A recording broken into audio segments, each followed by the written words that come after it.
काली नजर। माँ, माँ। अरे क्या माँ माँ कर रहा है? बकरी का बच्चा है क्या? अरे माँ, मजाक छोड़ो। मुझे फाइनली वो मेन चौराहे वाली दुकान मिल गई है। अब देखना, आपका बेटा दुगनी स्पीड से पैसा कमाएगा। ओफो, ये क्या? मेरी ऑनलाइन मेकअप क्लास चल रही है। इतनी जोर से क्यों बोल रहे हो आप दोनों? अरे मेरी धर्म पत्नी जी, मेकअप क्लास बाद में करना। वो चौराहे वाली दुकान मिल गई है हमको। अरे वाह! रुको, मैं अपनी माँ को फोन लगाकर बता देती हूँ। अरे मैं भी अपने रिश्तेदारों को बता देती हूँ। कितनी खुशी की बात है। हाँ हाँ, मैं भी अपने दोस्तों को बता देता हूँ। 1 हफ्ते बाद रजिस्ट्री है। बस, घर में खुशी का मौका था। उन तीनों ने अपने अपने फोन उठाए और लोगों में बात फैलाना शुरू कर दिया।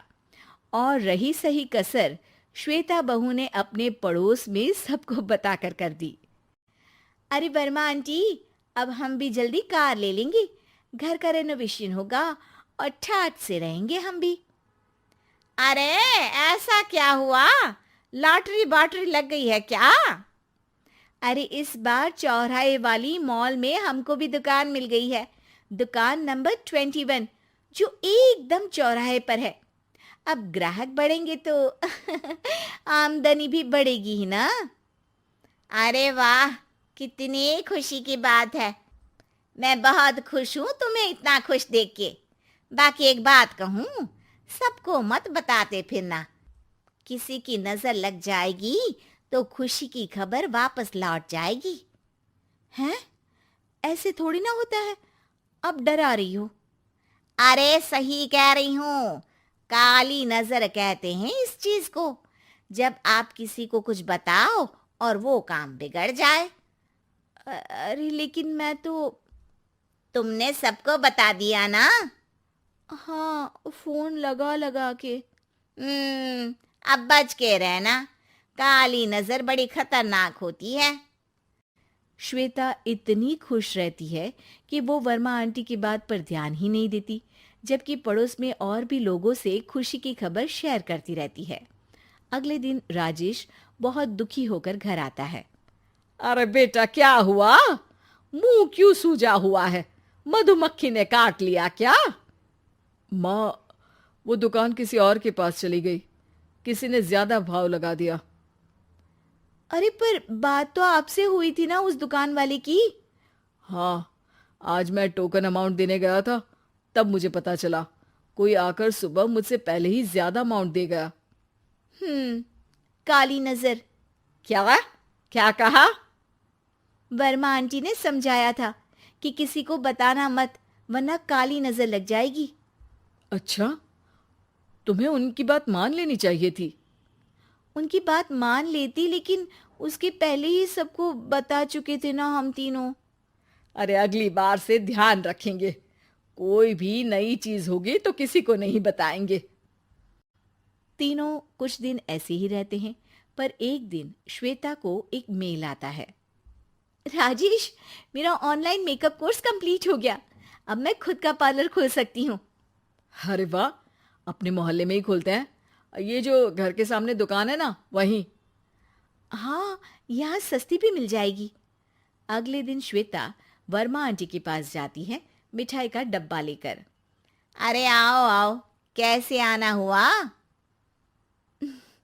जोर से नहीं बोलूंगी। वो सामने वाली दुकान है ना, वहां मैं अपनी पार्लर की दुकान खोलने वाली हूँ। उसकी मिठाई है। अरे वाह, बहुत बधाई हो तुमको।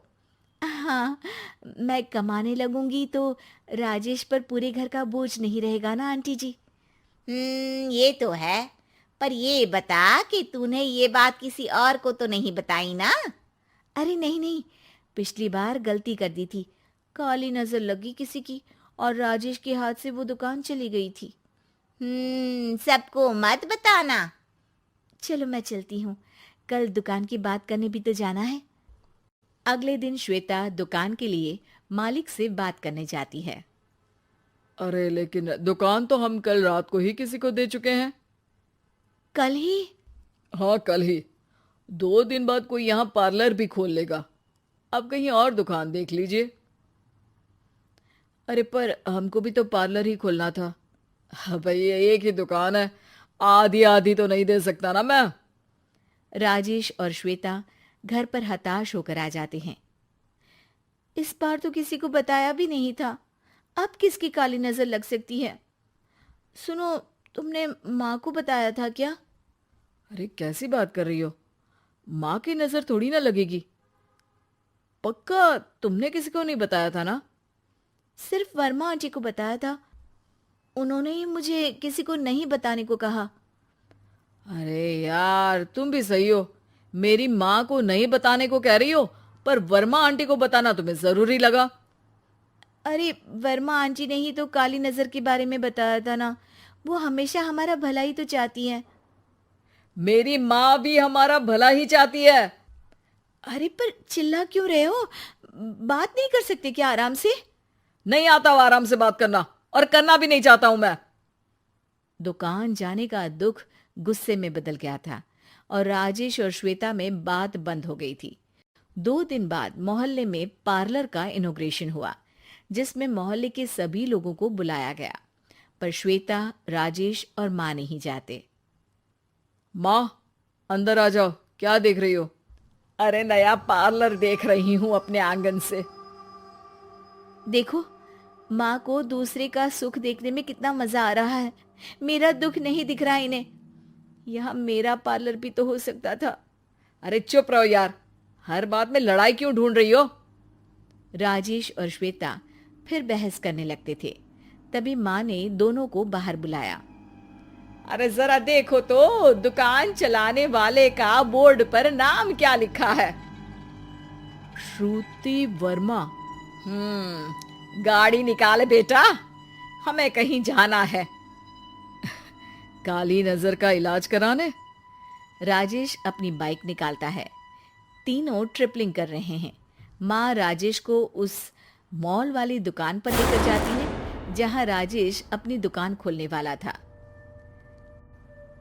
यही दुकान लेना चाहता था ना तू?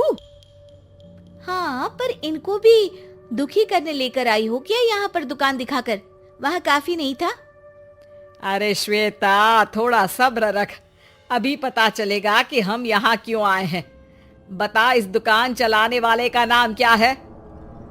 अनुपम वर्मा। कुछ समझ में आया? वो दुकान वाली श्रुति वर्मा, ये दुकान वाला अनुपम वर्मा, और हमारे पड़ोस के, हमने उस दुकानों के बारे में बताया किसको था? वर्मा आंटी को। मतलब वर्मा आंटी ही हमारा काम बिगाड़ रही है? नहीं नहीं, ऐसा नहीं हो सकता, ये बस इत्तेफाक है। राजेश अपना फोन निकालता है और श्रुति वर्मा और अनुपम वर्मा के नाम फेसबुक पर सर्च करता है, जहां ये दोनों ही वर्मा आंटी के रिश्तेदार होते हैं। श्वेता को समझ में आ जाता है कि वर्मा आंटी की ही नजर काली नजर है। अब क्या करना है? कोई भी खुशी की खबर हो तो काली नजर से बचना है, यानी वर्मा आंटी से बचना है।